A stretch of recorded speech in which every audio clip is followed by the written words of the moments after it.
Bincang Kopi. Dari kopi, jadi cerita. Dipersembahkan oleh Pilo Coffee.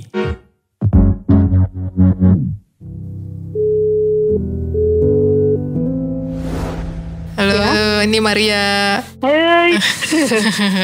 Ya mungkin boleh perkenalan diri dulu untuk mendengar Bincang Kopi. Nama aku Wenti. Sekarang tinggalnya di Labuan Bajo, Kabupaten Manggarai Barat. Terus apa lagi ya? Sekarang masih punya usaha kedai kopi juga, namanya Kopi Mane Inspiration di Labuan Bajo. Ya, terkait pandemi ini, Mbak, gimana nih situasi dan kondisi di Labuan Bajo dan dampaknya ke Kopi Mane? Kalau situasi COVID terkini sih kan memang kami baru rilis positif 2 kan kemarin nih 2 hari lalu. Jadi memang sebenarnya sebelumnya juga udah mulai sepi kan, dari mulai April itu udah mulai sepi. Maret akhir itu kotanya juga udah mulai sepi sejak Taman Nasional Komodo juga ditutup kan. Terus dengan kemarin positif 2 memang jadi penjagaannya jadi lebih ketat, patroli tetap jalan gitu. Cuma memang ya itu pasti berpengaruh ke semua sektor sih, terutama ekonomi gitu. Banyak resto-resto yang tutup juga. Kalau kita kebetulan di sini masih tetap buka, cuma memang take away. Jadi memang kita sebenarnya menerapkan sistem take away. Cuma sih basicnya kan sebenarnya take away itu tujuannya untuk social distancing ya. Jadi kalau misalnya memang ada yang datang 1-2 orang yang nggak terlalu berkerumun, sebenarnya kita tetap terima aja. Kadang-kadang mereka tanya boleh makan di sini ya gitu. Kita tetap begini sih. Gitu. Ini ada penurunan omset kah dari semenjak pandemi ini? Penurunan sih sebenarnya ya pasti ada lah ya gitu. Maksudnya drastis sih.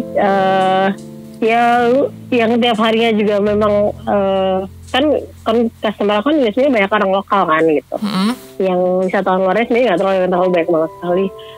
Tapi dari orang-orang lokalnya juga sebenarnya penurunan drastis sekali gitu. Karena memang mereka mungkin antara memang takut juga berkerumun, atau memang karena juga rata-rata kan orang sini kan bisa dibilang penghasilannya itu kan harian ya. Bisa ada yang harian, kadang-kadang tour guide, atau misalnya ada juga yang tour agent atau pokoknya hubungannya sama pariwisata gitu. Jadi mungkin dari mereka juga pendapatannya berkurang karena kamu kan sama sekali nggak ada kan berarti.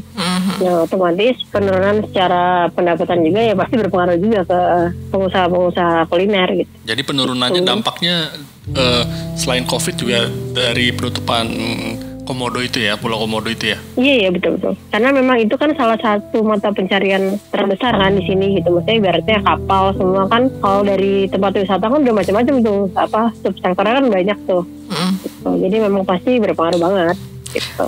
Kira-kira berapa persen kalau boleh dipresentasikan? Berapa? 95% kali ya penurunannya. Waduh. 95% iya ya. Jadi kadang-kadang memang kita ngalamin sehari nggak ada tuh kayak udah biasa gitu lama-lama. Jadi kayak udah buka aja. Kalau dulu kan kita setiap Senin tutup tuh. Cuma kalau sekarang ya kalau misalnya buka aja gitu. Toh juga kan kita dibatasin cuma sampai jam 8 kan. Jam 8 patroli kan, 25 patroli. Jadi kita ya kayak gak ada apa-apa aja gitu. Maksudnya kalau misalnya lagi ada tamu ya 1-2 gitu. Tapi juga gak selalu. Paling kadang-kadang ada yang minta kirimin kopi keluar kan. Tapi itu cuma kayak baru masih baru berapa minggu terakhir. Karena kan sekarang udah stop sekali nih, baik udara maupun laut kan gitu. Jadi memang juga ini sih juga susah juga sih. Jadi akhirnya buat kirim keluar juga susah. Ya, kalau langkah-langkah yang diambil saat pandemi ini selain take away tadi, apalagi Mbak? Selain take away, kita sekarang kan di sini udah ada Grab ya. Jadi itu juga lumayan ya nggak bisa dibilang lumayan sih, cuma ada pengaruh bahwa ada beberapa yang dari Grab juga ada ini juga sih, kayak misalnya dari Perindakop atau apa gitu, biasanya pemerintah ada subsidi. Cuma kan memang ini kan baru taraf pendataan gitu ya, jadi kita juga belum tahu caranya misalnya berapa atau nanti alokasinya berupa apa, kita juga belum tahu sih. Kalau di Jakarta tuh udah mulai jual kopi literan atau frozen food. Kalau di Kopi Mane sendiri ada produk baru kah atau seperti apa? karena pasarnya pada akhirnya di dalam-dalam sendiri ya sebenarnya sementara orang-orang sini kan kopi itu udah hal yang biasa ya, pasti di rumah punya kopi kan sebenarnya. Jadi sebenarnya kopinya mereka punya dan daya belinya mereka nggak ada. Jadi memang sebenarnya itu berpengaruh banget sih gitu. Maksudnya kalau mau bikin inovasi juga sebenarnya kita karena pasarnya lokal jadi akhirnya mikirnya jadi memang harus lebih mikir ekstra lagi apa yang mesti dikerjain sih gitu. Karena hubungannya sama daya beli kan gitu, kalau di sini. Karena kita udah nggak bisa keluar masuk lagi gitu sebenarnya. Pariwisata juga ya. Pariwisata udah tutup juga. Pariwisata tutup. Terus akses sih sebenarnya akses pesawat komersial kan praktis tutup kan. Kemarin sempat jadi zona hijau berapa hari, terus akhirnya jadi merah lagi nih NTT.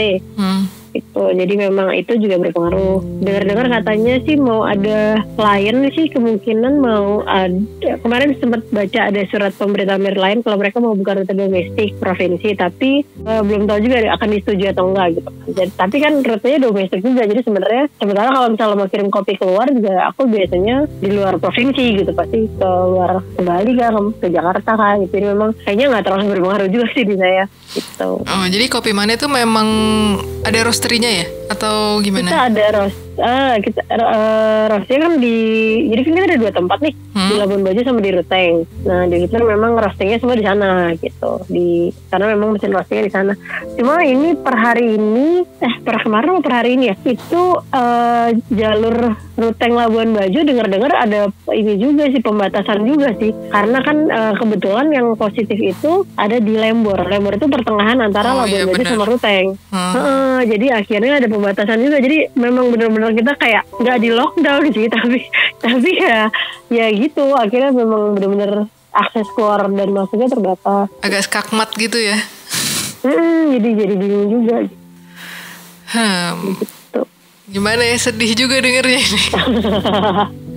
Ya sedih enggak ya, sedih lah pasti, cuma maksudnya memang ya tinggal pinter-pinter berhemat sih sebenarnya, ngitung tabungan berapa gitu kan.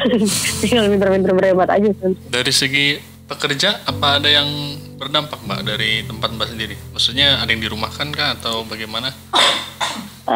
Jadi saya tuh ada 4 orang kebetulan. Yang 2 memang tinggal sama saya kan, jadi bareng-bareng kita. Terus yang 2 lagi hanya untuk bantu kayak cuci. Jadi shifting sih mereka sistemnya.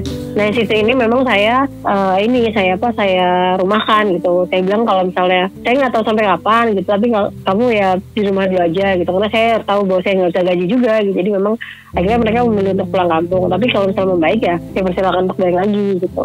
Terus kalau yang 2 lagi ini sih ya mereka sih lihat sendiri kan memang segitu sepinya, jadi nggak ada tuntutan banyak sih sebenarnya. Kalau saya prinsipnya kamu makan masih oke, semua masih oke di sini, tetap sehat ya udah gitu, dan mereka kayaknya ngerti juga sih. Jadi ya itu udah cukup nolong sih kalau dari sisi pengurangan gaji ya. Dan kalau nggak salah sempat ada mau acara 1000 cangkir kopi Manggarai ya.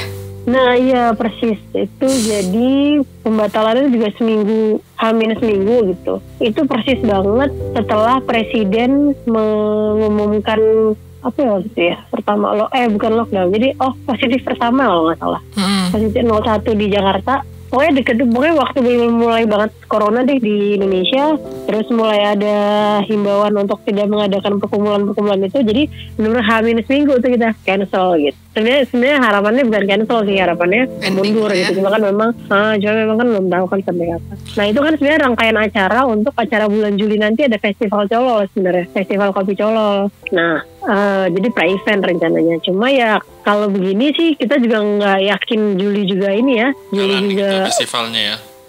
Makanya sebenarnya itu kan festivalnya juga rencananya internasional kan sebenarnya gitu. Tapi ya kayaknya belum yakin ya, karena NTT kan termasuk agak lama nih. Jadi zona hijaunya sempat agak lama kan gitu. Kita baru baru minggu ini lah ibaratnya, dari merah ke hijau lagi, sekarang merah lagi. Jadi emang agak lama. Kemungkinan sih perkiraannya ke belakangnya juga akan lebih lama dibanding tempat-tempat yang lain mungkin gitu. Kalau di sana PSBB mulai kapan tuh Mbak?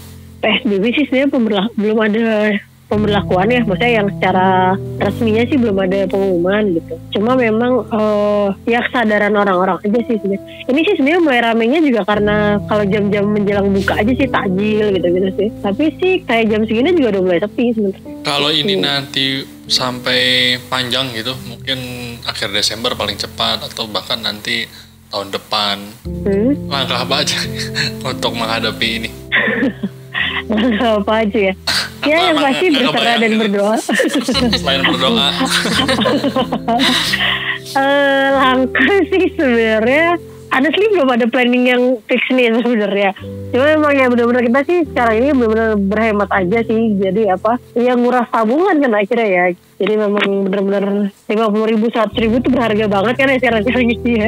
Jadi memang benar-benar ngepres pengeluaran. Terus planningnya sih belum sih. Tapi sih kayaknya memang harusnya sih Pemda juga, karena mereka cukup concern juga kan sama UMKM kan. Gitu. Jadi belum tahu sih nanti gimana ke depannya sih.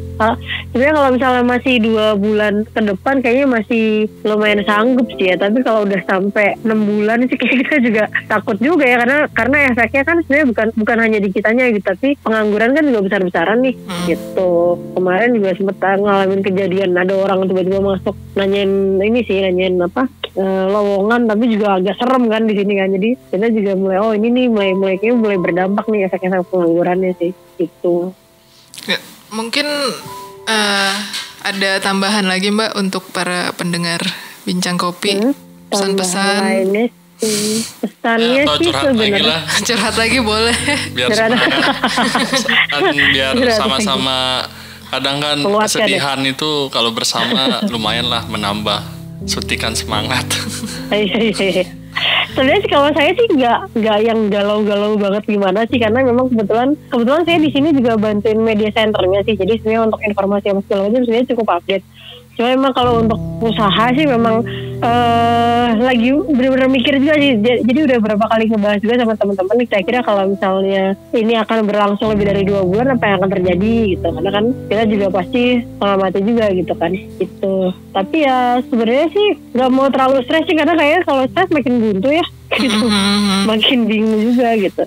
Ya memang harus pintar-pintar ngakalin ini sih perputaran roda keuangan aja sih. Dan menjaga kesehatan mental ya. Iya benar-benar, karena kan ini hubungannya sama imun tubuh ya. Jadi memang benar-benar butuh sehatnya tuh bukan hanya sehat fisik tapi juga sehat mental gitu ya. Ya percaya aja lah masih ada rezeki gitu ya. Gitu sih. At least ya bikin pengeluaran macam-macam sih kayaknya harusnya masih sanggup lah ya untuk bertahan hari per hari ya gitu ya. Amin. Tuh. Amin. Amin. Ya. Terima kasih Mbak Wenti sudah berbagi Sama-sama. di Bincang Kopi. Terima kasih ya Mbak Wenti ya. Sama-sama, terima kasih juga. Kami berharap curahan hati ini dapat menebarkan solidaritas dan memantik nyala semangat bagi kita semua. Terima kasih telah mendengarkan Bincang Kopi. Sampai bertemu lagi di episode berikutnya.